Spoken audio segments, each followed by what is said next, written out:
میرے بھائیو، کل قیامت کے دن کوئی سایہ نہیں ہوگا، یعنی سورج کی گرمی، سورج کی تپش کو ہم برداشت نہیں کر سکتے۔ مئی اور جون کی گرمی میں اگر کسی شخص کو دھوپ میں 12 بجے کھڑا کر دے، وہ شخص دھوپ کو برداشت نہیں کر سکتا، جبکہ کئی ہزار کلومیٹر کی دوری پر ہے سورج۔ لیکن کل قیامت کے دن سورج صرف 1 میل کی دوری پر ہوگا، اور سورج کی روشنی کو برداشت نہیں، سورج کے دھوپ کو، تپش کو کوئی برداشت نہیں کر پائے، اور اس دن کوئی سایہ نہیں ہوگا۔ نفسی نفسی کے عالم میں لوگ ہوں گے، ایسے حالات ہوں گے۔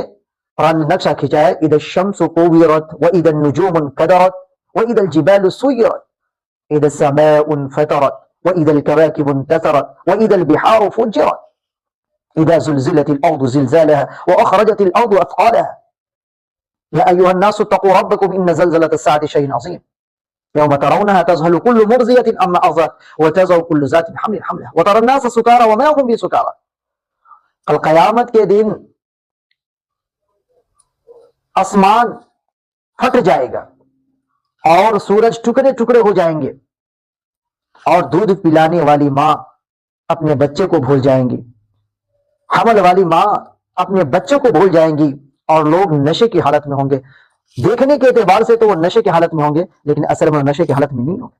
تو کل قیامت کے دن کوئی کسی کا نہیں ہوگا۔ یوم یفر المرء من اخیہ وامہ وابی وصاحبتہ وبنیہ، کل قیامت کے دن باپ بیٹے سے بھاگے گا، بیٹا باپ سے بھاگے گا، ماں بیٹی سے بھاگے گی، بیٹی ماں سے بھاگے گی، الغرض کوئی کسی کا نہیں ہوگا، اور اس دن کوئی سایہ نہیں ہوگا، رب کے سائے کے علاوہ کوئی سایہ نہیں ہوگا۔ تو کل قیامت کے دن کچھ لوگ ایسے ہوں گے جس کو اللہ رب العزت اپنے عرش کا سایہ نصیب فرمائے گا۔ وہ کون ہوں گے؟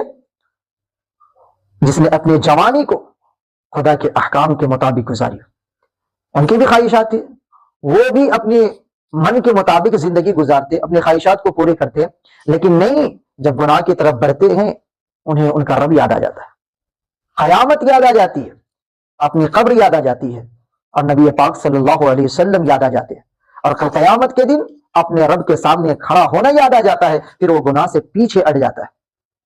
ایسے شخص کو بھی اللہ رب العزت کل قیامت کے دن اپنے عرش کا سایہ نصیب فرمائے گا۔